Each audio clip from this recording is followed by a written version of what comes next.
పశ్చిమాసియాలో యుద్ధం ముగిసే సూచనలు కనిపించడం లేదు.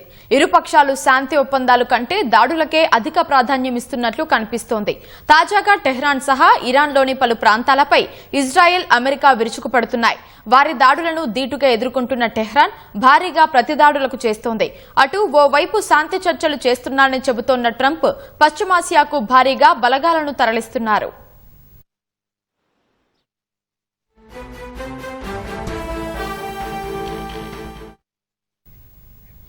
ఇరాన్పై అమెరికా, ఇజ్రాయెల్ దాడులు కొనసాగుతున్నాయి. ఇరాన్ వ్యాప్తంగా వైమానిక దాడులు జరుగుతున్నాయి. రాజధాని టెహ్రాన్లో పలు ప్రాంతాల్లో ప్రజలను అప్రమత్తం చేస్తూ సైరన్లు మోగుతున్నాయి. కోమ్ నగరంలోని నివాస ప్రాంతాలపై జరిగిన దాడిలో 6 మరణించినట్లు ఇరాన్ మీడియా వెల్లడించింది. మరికొంతమంది భవనాల శిథిలాల కింద చిక్కుకున్నట్లు తెలుస్తోంది. వారి కోసం రెస్క్యూ బృందాలు గాలిస్తున్నాయి. ఉర్మియాలో ఒక నివాస సముదాయం లక్ష్యంగా దాడి జరిగినట్లు పేర్కొంది. ఈ దాడిలో 4 భవనాలు ధ్వంసమైనట్లు తెలిపింది. టెహ్రాన్కు పశ్చిమాన ఉన్న కరాజ్, ఇస్ఫహాన్లోని పారిశ్రామిక ప్రాంతాలపై అమెరికా, ఇజ్రాయెల్ దాడులు చేస్తున్నాయి. అటు హెజ్బొల్లా లక్ష్యంగా దక్షిణ లెబనాన్పై ఇజ్రాయెల్ దాడులను పెంచింది.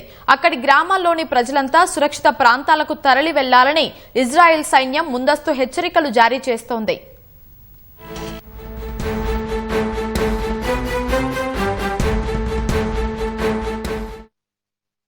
ఇరాన్ కూడా తీవ్రంగా ప్రతిదాడులు చేస్తోంది. ఇజ్రాయెల్ గల్ఫ్లోని అమెరికా స్థావరాలు, పోర్టులపై దాడులు చేస్తోంది. తమ ప్రాంతాలపై దూసుకొచ్చిన 2 డ్రోన్లను అడ్డుకున్నట్లు సౌదీ అరేబియా వెల్లడించింది. కీలక చమురు నిల్వలు ఉన్న తూర్పు ప్రాంతాలపై దూసుకొచ్చిన డ్రోన్లను ధ్వంసం చేసినట్లు సౌదీ రక్షణ మంత్రిత్వ శాఖ తెలిపింది.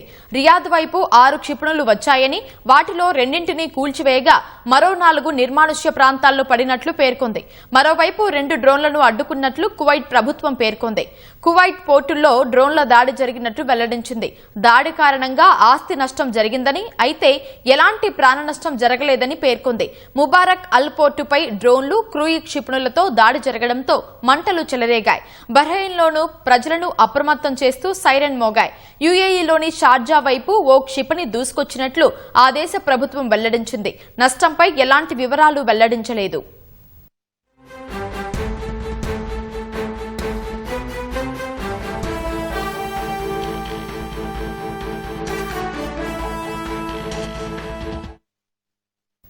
అటు ఇజ్రాయెల్పై హెజ్బొల్లా దాడులను ఉధృతం చేసింది. గత రాత్రి నుంచి ఉత్తర ఇజ్రాయెల్పై 100కి పైగా క్షిపణులతో దాడులు చేసినట్లు ప్రకటించింది.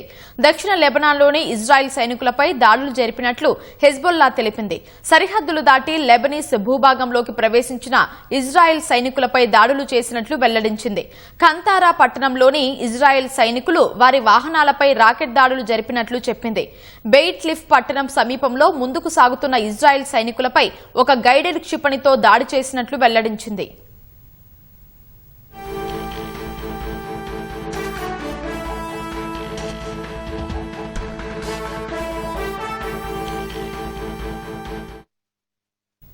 హార్మూజ్ లో శత్రువుల నౌకల రాకపోకలను నిరోధించడంపై ఇరాన్కు చట్టపరమైన హక్కు ఉందని ఆ దేశ విదేశాంగ మంత్రి అబ్బాస్ అరాగ్చి అన్నారు. ఈ మేరకు ఐక్యరాజ్యసమితి సెక్రటరీ జనరల్ ఆంటోనియో గుటెరెస్ తో ఫోన్లో మాట్లాడిన అబ్బాస్ ఈ విషయాన్ని స్పష్టం చేశారు. మరోవైపు ప్రస్తుతం ఎర్ర సముద్రంలోని బాబ్ అల్ మందాబ్ జలసంధి గుండా చమురు రవాణాకు ఎలాంటి ఇబ్బంది లేదని హౌతీ రెబల్స్ స్థాపించిన మానవీయ కార్యకలాపాల సమన్వయ కేంద్రం హెచ్ఓసీసీ స్పష్టం చేసింది. ఈ జలసంధిని దిగ్బంధం చేస్తామని ఇరాన్ హెచ్చరించిన నేపథ్యంలో హెచ్ఓసీసీ ఈ ప్రకటన చేసింది. ఈ జలసంధి గుండా చమురు ట్యాంకర్లు ప్రయాణించడంపై ఆందోళన చెందాల్సిన అవసరం లేదని భరోసా ఇచ్చింది.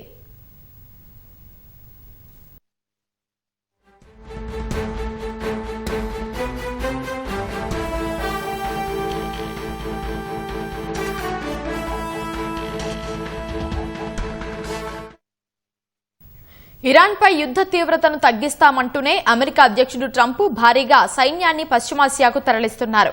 ఓవైపు ఇరాన్తో చర్చలు జరుపుతూనే మరోవైపు అత్యాధునిక ఫైటర్ జెట్లను, విమాన వాహన నౌకలను పశ్చిమాసియాకు తరలిస్తున్నారు.